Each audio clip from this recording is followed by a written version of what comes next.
Welcome to Unspoken Affairs. In today's video script, in the quiet, tree-lined suburbs of Austin, Texas, where oak branches swayed like gentle guardians over the sidewalks and the sound of wind chimes carried softly across tidy lawns, there lived a woman named Sarah Collins. To anyone looking from the outside, Sarah seemed to have a well-rounded, meaningful life. At 42 years old, she balanced professional duty with personal devotion. Her heart always tugged in two directions, or her work as a pediatric nurse at the local children's hospital and toward her family waiting at home. Nursing was not just Sarah's career, it was her calling.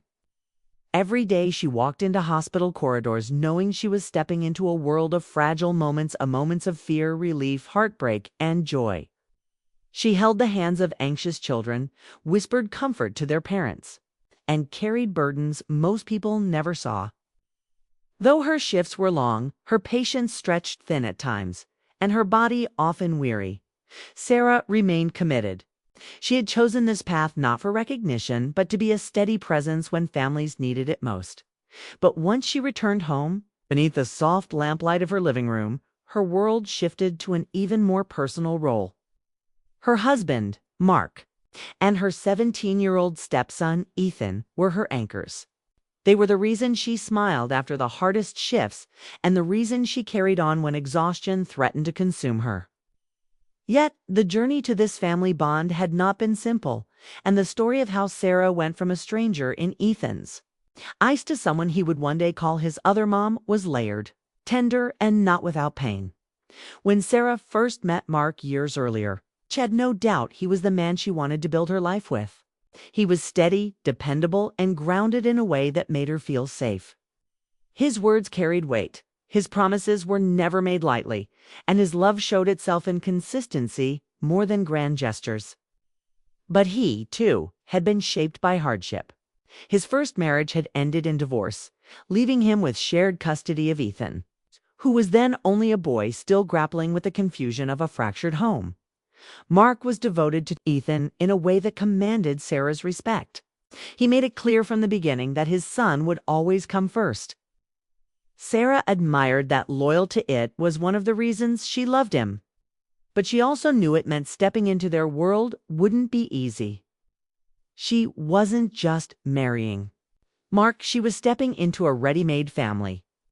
And with that came challenges no wedding vows could fully prepare her for. The early years were the most trying. Ethan was 12 when Sarah officially entered his life, standing on the fragile bridge between childhood and adolescence. Old enough to understand his parents would never reunite, yet still too young to make sense of the complicated emotions that came with it. Ethan carried a quiet grief. He retreated into the safe spaces of his own making, his video games, his headphones, the closed door of his bedroom.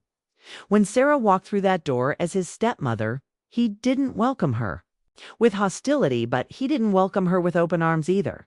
Instead, he treated her presence like background noise, acknowledging her when necessary, but otherwise keeping his distance.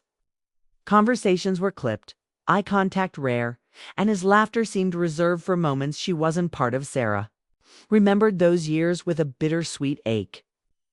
She tried everything she could think of to bridge the silence between them. She cooked his favorite meals, carefully noting which dishes he finished quickly and which he left untouched. She stood on soccer sidelines under the scorching Texas sun, clapping until her palms stung, hoping for even a glance her way. She bought him sketch pads and pencils after he once casually mentioned liking art. Sometimes he responded with a small, "Thank you," but more often he withdrew back into his shell. Many nights, Sarah would lie awake beside Mark, her doubts spilling out into the darkness. "Maybe he'll never accept me," she whispered once, tears threatening at the corners of her eyes. Mark reached for her hand, his thumb tracing gentle reassurance. "Give him time," he murmured.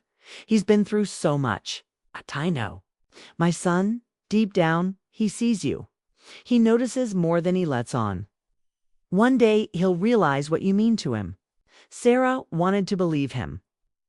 She clung to that fragile hope because, in her heart, she knew love, patient, steady.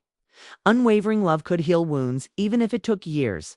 So she showed up day after day in ways that often seemed small, but carried weight. She asked Ethan about his school projects, even when his answers were short. She helped him puzzle through homework problems, sitting beside him at the dining table under the glow of the chandelier. She learned to endure entire soccer matches even when the relentless Texas heat left her dizzy and parched. And though she never attempted to replace his biological mother, who lived in another state, she worked to be a stable presence, someone Ethan could rely on. Over time, almost imperceptibly, the cracks in Ethan's walls began to show. He started joining her in the kitchen, hovering nearby as she baked cookies, occasionally stealing spoonfuls of dough when he thought she wasn't looking. He began sharing funny memes on his phone, sliding them across the table for her to see.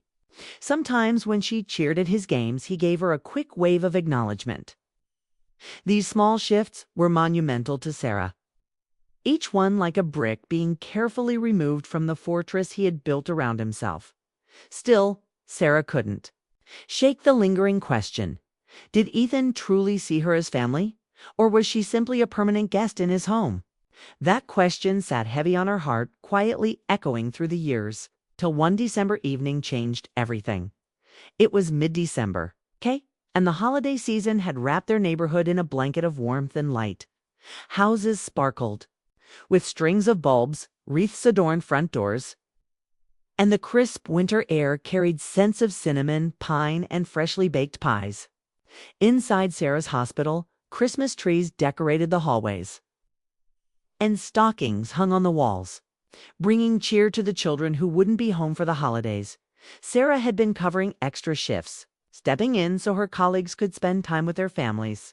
She didn't mind. She loved her patients and she understood the weight of those moments, but the long hours had worn her down. One evening, after a particularly demanding day, she returned home later than usual. Her feet ached from endless steps and her shoulders sagged beneath invisible burdens. She stepped through the front door, expecting to hear the familiar hum of the television with Mark watching in the living room, or perhaps the muffled thump of Ethan's music upstairs. Instead, she was met with something unexpected. Soft holiday music playing through the speakers and the delicate glow of twinkling lights spilling across the walls. She slipped off her coat, curiosity prickling through her exhaustion. "Mark, Ethan," she called softly. There was a pause, then Ethan's voice floated down from upstairs. "Up here." Confused, Sarah climbed the staircase, each step slow with fatigue and anticipation. When she reached the landing, she froze. The hallway had been transformed into a glowing wonderland. Strings of fairy lights draped across the walls, casting a golden radiance. Handmade paper, snowflakes each cut with careful precision, were taped to the doors. And hanging across the hallway was a banner that read, in bold letters, "Thank you, Sarah." Her breath caught, her hand instinctively pressed against her chest. For a moment, she wondered if she was dreaming, if exhaustion had blurred the lines of reality. But then Ethan stepped out of his room, a neatly wrapped box in his hands. His tall frame seemed smaller somehow, his shoulders drawn inward, his eyes flickering nervously between her and the floor. "Ethan," Sarah whispered, her voice trembling. "What is all this?" He swallowed hard, shifting on his feet. I wanted to do something for you." "For me?" she asked, barely above a whisper. He nodded. "You've done so much for me, more than I ever said. I know I wasn't easy when you first came into my life. I know I didn't always treat you the way I should have, but you never gave up. You just kept caring, and I want you to know I noticed. I'm grateful."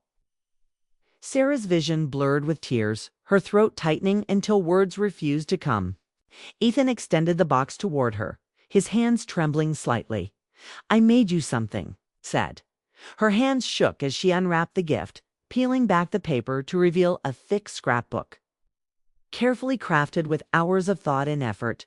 She opened the cover, and there it was, the story of their family, page by page.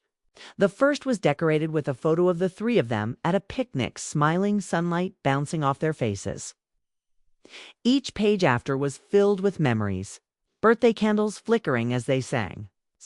Soccer games where Sarah stood on the sidelines. Movie ticket stubs glued in carefully. Notes from school tucked into corners. Even a leaf pressed flat from the park where they often walked together. And then, on the final page in Ethan's uneven but earnest handwriting, were the words, "To Sarah, my other mom. Thank you for loving me." The tears Sarah had been holding back spilled freely down her cheeks. She looked up at Ethan, his face flushed with uncertainty, and in that moment she didn't hesitate. She crossed the distance between them and wrapped her arms around him, holding him tightly.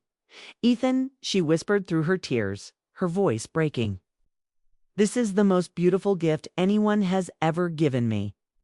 For the first time, Ethan didn't pull away. Instead, he hugged her back. Strong and steady, the unspoken wall between them finally crumbling. "Merry Christmas, Sarah," he said softly.